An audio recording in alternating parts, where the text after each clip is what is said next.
go there. Hopefully it'll be all right. Half flaps.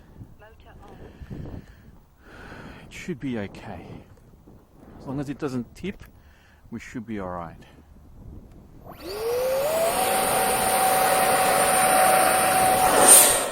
Yeah, perfect.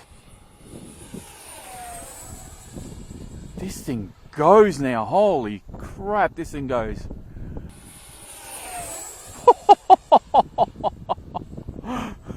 I'm amazed how much nicer this plane flies with the gear off. Oh my goodness. Do your maiden flight and a couple of flights, get this thing dialed in, and then take the gear off. Because quite honestly, it's a different aircraft. Look at that climb. It just keeps going.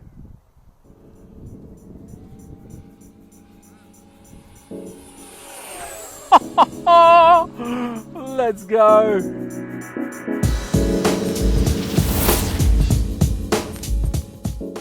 And we are back with the Viper 64 from Hobbyking. Now, this is a follow-up review to the original review that I did a couple of weeks ago now, maybe 3 weeks ago.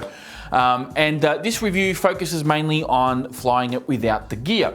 Now, there is a little bit of backstory as to why I didn't fly this plane without gear in my original review and kind of give you a bit of a comparison between the two flight characteristics.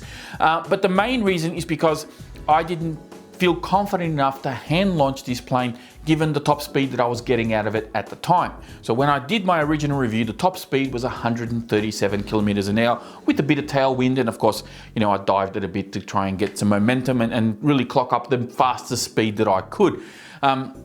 So that's what the plane could do. And I just felt that something wasn't quite right with my aircraft, and that kind of was amplified, that theory was amplified when I saw the video from Hobbyking that they released of the Viper 64, and their plane looked a lot faster than my plane when, you know, I was watching the video, and I was like, oh, hang on, something's not right here, there's something off. So, you know, I calibrated my ESCs and I checked my batteries and all, you know, usual checks to make sure everything's correct, and everything was.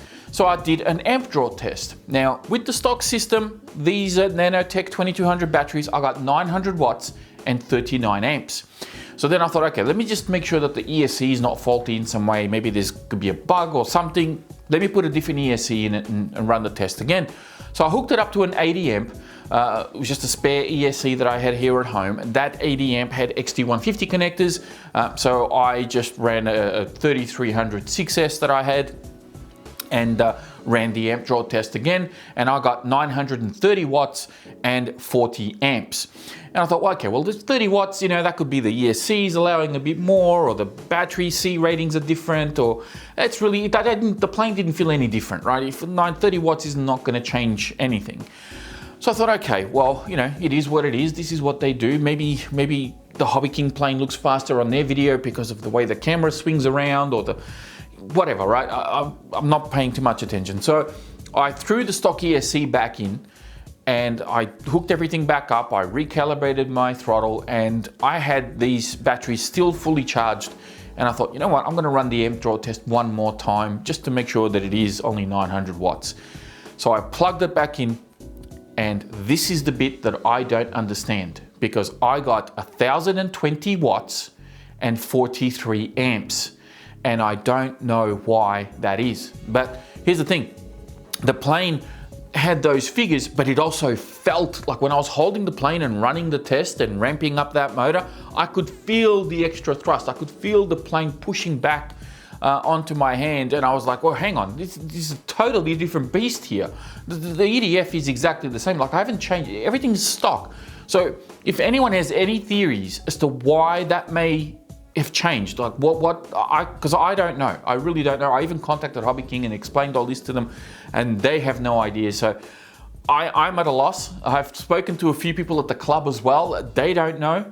If you guys have any theories as to what may have caused this change, please leave something in the comments, and I'd love to know your theory. But so once I had found out that the plane now does over 1,000 watts and has a lot more thrust, okay, well, now I'm a lot more confident in hand launching this plane. But before I took the gear off to do that, I wanted to run another speed test with the gear on to see what this plane could do. So I went back to the field and I ran a couple more speed tests, and I think the best that I got out of it, and this was on a moderate windy day, was 159 kilometers an hour, with the gear on, which is a big jump from 137, and it's just shy of 100 miles an hour. You can almost say that it's 100 mile an hour with the gear on, right? With a bit more stronger winds, maybe slightly different batteries or whatever. You could probably register that at 100 mile an hour. So I thought, okay, excellent. So there's a big jump here, obviously a performance boost. I'm happy. The win's a win. Let's take the gear off and let's see how this thing flies. So I went back another day. My buddy Paul, who was there, actually helped me launch it for the first time, and the thing just leaped out of his hands. He didn't really need to toss it all that much. The plane just took off, and as soon as it took off, I noticed two things. One, I had a bit too much up trim, and that is because when you've got the gear on, the gear is creating a bit of drag under the plane, so it wants to drop the nose of the plane, so you have a little bit more up elevated to compensate for that. And two, the plane, automatically I could feel the plane flew a lot cleaner and carved a lot nicer lines. It felt more responsive in just little things, in the turns and how it was coming in for gliding, and it just didn't feel like it was being dragged by the landing gear hanging down. So big difference in flying with the gear and without the gear. But the big question was, how much faster is it without the gear? And this is what blew my mind. Now, the one speed that I'm willing to claim as the top speed that I've gotten with this plane so far is 181 kilometers an hour. A lot of the other speed tests that I got were mid to high 170s. I did do one test, which was ironically the very first test that I did with the gear off. When Paul launched it for me, I got 194 or 196 or something like that. I'm not counting that one because that's an outlier. I've never really gotten close to that speed since, and I don't know if I really will again. But yeah, I'm not counting the 190 something. I'm going with the 181. I think it's a little bit more consistent, and it's obviously a lot closer to the mid 170s roughly that I was getting on a more consistent basis with all the speed tests that I did with the gear off. So I'll go with that as the top speed. Whether you believe me or not or whatever, that's up to you, but that's what I was getting. So definitely a significant difference again, another 20 or so kilometer jump from having the gear on to having gear off. And not just that, but just the way that the plane flies, it just flies that much better, right? Not only is the plane a lot more lively now, it can fly, I think, a lot slower too, because obviously you're carrying less weight, you have less drag, and it just comes in really nice and soft and slow compared to before. It also has incredible climb now. Like I have almost unlimited vertical. The plane just feels like a different beast altogether. And I still, to this day, I don't know what caused that because it's all stock. I haven't changed the thing. It's the same ESC that it came with. So I don't know what's caused the extra power boost. But I'm happy with it. It's a fantastic aeroplane. Now, I am going to pull up Hobbyking on a couple of things here because flying with the gear off, there are a couple of compromises, a couple of things that you need to be aware of. Number one, the nose gear. The nose gear, the way that this is done, there's a rod here, right, that goes down and then across and then back up again that goes onto the steering servo. And then the steering servo has an arm that swings that rod left to right and that moves your steering, right? That's essentially how that works. But when you take the gear off, there's nothing to stop that rod from falling back down. So what I had to do, and I don't know if other people bothered to do this or if they care or I don't know. But what I did with mine is I actually put a little bit of tape to hold the rod up just inside that little piece of foam there, and that stops the rod from dropping down. Now I also took the servo horn off, but that keeps that nice and clean. The other thing I did is, you can probably tell here, I 3D printed this little piece, this like a little bump, just to clear this so it doesn't get snagged on grass and dirt and stuff like that. It just offers a little bit of protection, and also stops the plastic nose that the plane comes with from getting scratched up. So this I can always replace if I need to print some more. I can always do that. And then, I didn't make it super big. It only sticks out a little bit. And I think that works quite well. The other thing is on the main wings, there is nothing to protect the servo, the servo horns, the control rods. There's nothing to protect any of this stuff. So when you're landing on grass or tarmac, some of you might land on tarmac, there's nothing protecting the belly of the plane from getting scratched up or getting these things snagged on weeds and grass and stuff, and potentially stripping out a servo horn on the actual servo, or worse, stripping out the servo gears, which means you're going to need to replace your servo. So I printed these little skids. This is something that I've done on a couple of my other 3D printed planes as well. I designed these on Tinkercad and just made this work. I've scaled them up so they kind of clear the rods. But to be honest, I kind of want to put some covers here, something to protect these from collecting grass and dirt and mud when you land on the ground. So it's still not perfect, but this is definitely helping sort of keeping the pressure off the control rods there. And now the last thing is, there's nothing to grip the plane from underneath. So you can't do like a javelin throw, and throw the plane that way. You have to go from the top and actually hand launch it if you don't have a buddy to launch it for you. So the way I've been doing it, and I think Hobbyking did this on their video as well, you just grip it from the top here and kind of do an underarm throw and away you go. All good in theory, but if your hands are a bit slippery, or you got small hands, or you can't get a good purchase on here for whatever reason, this can be a little bit tricky, and you're going to need a buddy to hand launch the plane, which can be annoying because if you want to go fly by yourself, well, then you can't take the Viper because you can't hand launch it, and it's a whole thing. So what I would like to see is maybe some grips, something here that you can actually, put your fingers on and grip it, and away you go. And I'm probably going to design something on Tinkercad myself, and I'm going to put something here on either side that I can stick to the foam and allow me to grip it a little bit more confidently. Because if you are going to grip here and you're just going to squeeze harder, obviously you're going to damage the foam.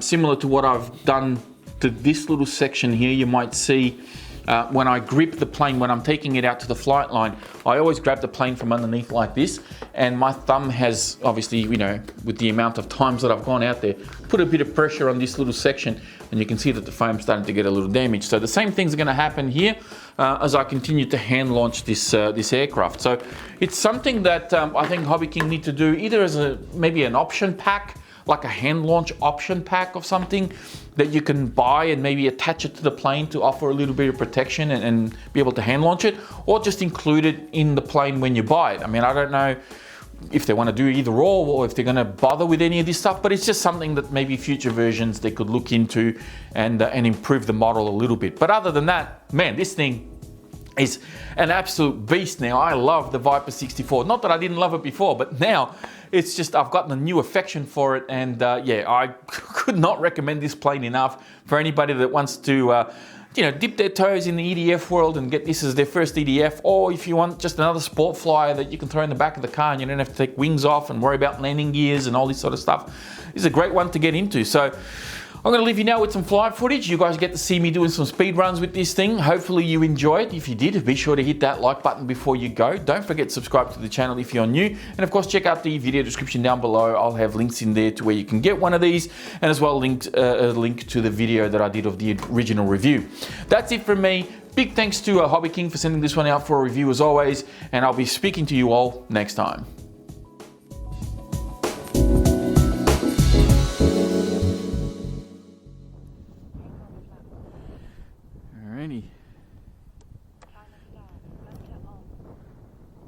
Nice and windy. Let's see how we go.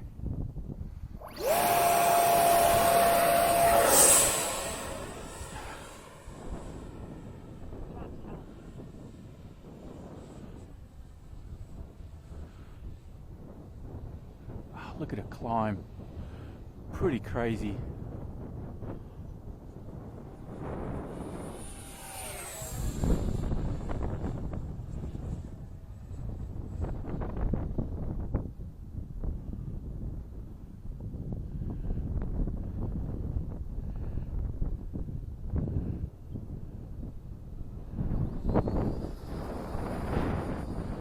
I reckon we might be able to land it with no flaps, the way the wind is at the moment.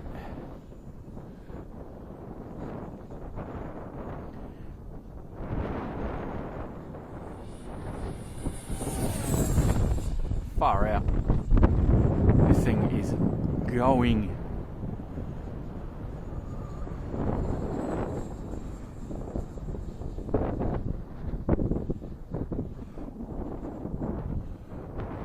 Take her up. Bang the sticks. Oh. Wow.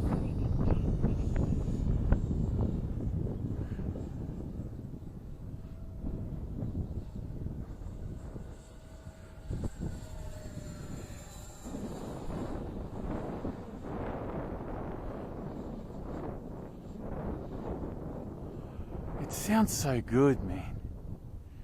For a 64.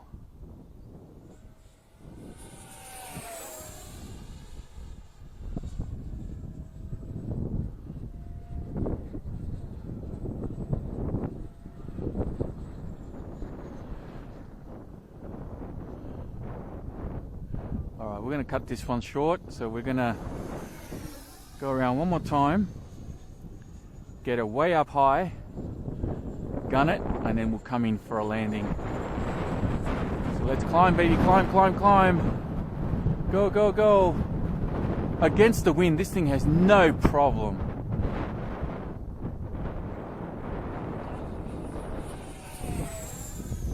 And that will do for us.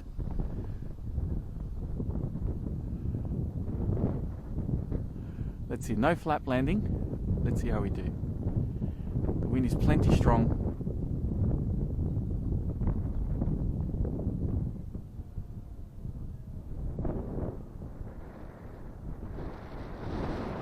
Still glided for a bit, but it wasn't too bad. Alright, let's see here. Stop. Read. 176. There we go. With a helping hand from our wind, our friend the wind, we got 176 on that one. Yeah. And these are old batteries. I'm sure with a set of fresh packs, this would have gone up to 180 territory. Man, this thing absolutely hammers. I'm really, really loving this plane. The more I fly it, and although I have flown it probably maybe a couple of dozen times, actually more than that, I'd be pushing 30, maybe even more flights on this so far. Amazing plane. Really loving it. Thanks for watching. Catch you next time.